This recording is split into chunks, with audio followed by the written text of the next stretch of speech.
My name is Cheryl Wilkes, and I'm in the BSN program here at FSCJ, and I'm in my last term. I'm employed by St. Vincent's Medical Center, and I work in open heart recovery. I chose my project on delirium because the majority of our patients seem to develop delirium at some point in time in their stay, which after a lot of research, I've discovered that cardiac surgery is a high risk for developing delirium. So we're going to go over a little bit of how you're going to assess it, how you get it diagnosed, and how we're going to manage delirium.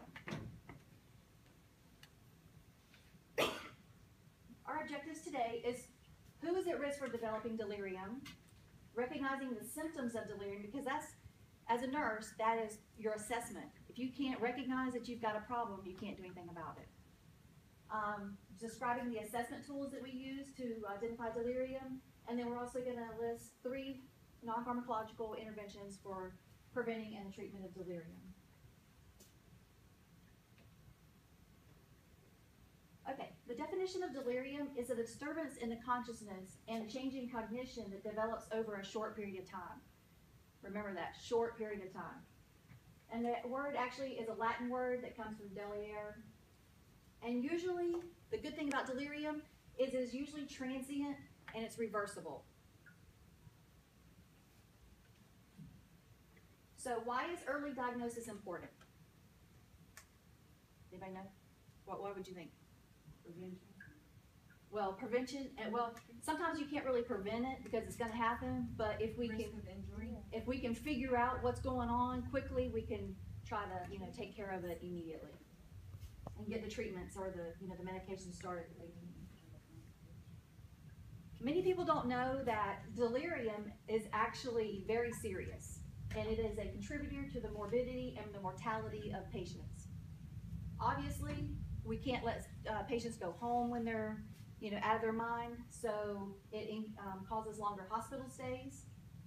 And this is what I found significant. They have a lower 6-month survival rate than people who did not develop delirium. So this is a very serious problem, and it is very common in our unit.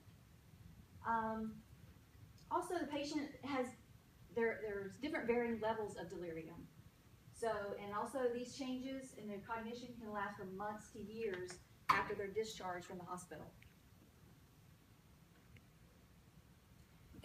We have 3 different types of delirium. The hyperactive, it is kind of self-explanatory. They're more hyper, they're more awake and seem to be, for lack of a better term, more kind of crazier. The hypoactive is actually the more serious, and they have a lower, poorer prognosis. And then we have mixed form where they're kind of busy 1 minute, won't sit still, won't do this, won't do that, and then they're hypoactive, they're lethargic the next minute. So we have different varying degrees of delirium. Some predisposing factors, obviously advanced age, and if they already have some type of dementia coming into surgery or having a procedure, that can potentiate that. Also, underlying illnesses such as chronic renal insufficiency, where they're not able to clear all the anesthesia, all the medications, the anesthesia that we give them, that kind of lingers and hangs around. Also, any functional impairments in their ADLs. For some reason, males are more likely to become delirious than females. If you already have depression, malnutrition, if they already abuse alcohol, or have a vision or hearing problem. Some more predisposing factors is acute pain. And you probably have already heard that. Just the pain in itself can cause people to become delirious. Medication use, acute medical illness or infections, and just immobilization. In our unit, everybody is restrained in restraints for a little while they're on the ventilator. So when they wake up, they're tied down and they're scared, and they start. That's kind of where I think where it starts in our unit. Also having a Foley catheter if they're dehydrated, and just ICU factors. If anybody's ever been in the ICU, we don't let patients sleep. They never get any sleep. We're in and out, lights are on, we're always busy talking, whether we're talking to them or talking to our coworkers. It's always daytime in the ICU. So therefore they don't get their sleep patterns, regulated, which can predispose to that as well. So in a hospital setting, what patients have the potential to develop delirium? After looking at all those predisposing factors, all of them. So just because you may not work in an ICU unit, don't think that your patient cannot get delirium. Basically, I'm not going to go through all this in depth, but what's really going on is there's really some neurotransmitter abnormalities in the brain that's causing all of this to go on. Some symptoms of delirium. So the signs and symptoms of delirium appear over a short period of time, which can start in a few hours because you were just like, I was just in there, they were fine. And then you go back an hour later and they're talking all kinds of crazy stuff. They're seeing, they're seeing things crawling on the ceiling, and they're thinking you're pumping poison through their oxygen tube. I mean, all of a sudden. Or it could go over a few days. They just say one thing today, they might say one thing tomorrow, and then by the third day, they're full-blown delirious. We actually had a patient probably a couple weeks ago call 911 because they said that he said that something about he didn't understand why we were keeping him there because he didn't, he didn't need to be here and all this stuff that he did. So he called 911 on us. Also, it kind of varies throughout the day, so they can fluctuate. They can have no symptoms, in the morning. They can have no symptoms at night. It just kind of varies. You never know what's going to happen. There's a lot of symptoms. There's we're going to go over some behavioral symptoms and different types of symptoms. This has to do with the environment. If they can't stay focused on a topic, if they have wandering attention, if they get stuck on the idea saying, you're pumping poison in my oxygen, you're pumping poison, or there's bugs crawling on them, they get focused on that one thing and won't let it go no matter how hard you try to tell them that there's not bugs crawling on the ceiling, or we're not pumping poison in your oxygen.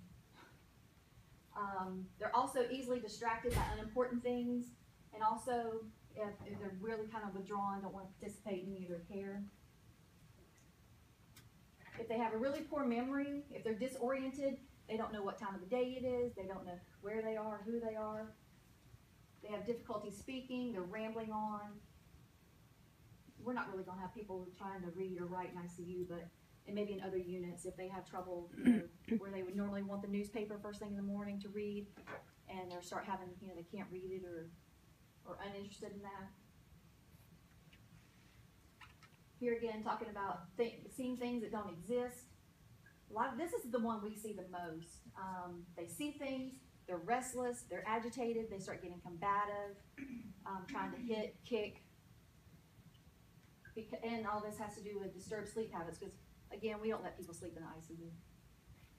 And then extreme emotions such as fear, anxiety, anger, depression, because we have a lot of people, for some reason, a lot of men have heart surgery, and I find that they are very worried about paying their bills, worried about not working so they can pay their bills, and they just start this whole thing, just starts snowballing. We even had one that was going to go AMA if we didn't let him use his computer in ICU. So we're like, okay, go ahead. Diagnosing delirium. First, you got to recognize that it is a syndrome, and it's a very serious syndrome. Doctors can perform a history and a physical. And also, you need to know what their baseline cognitive level is anyway. In our unit, it's very hard because we get them straight from surgery. So when they wake up, we don't really know what they were like before, they woke up. So, but we have to talk. We talk to the family. We're like, hey, is this normal for them? So also, the sequence of events that happened that might have precipitated this delirium. If they've ever had delirium before, they're more likely to get it again. Also, we check for new meds and then ascertain their baseline ADLs. One of the tools that we use in ICU, and I'm gonna pass one around, or take one and pass one around. It's called the CAM or the CAM ICU.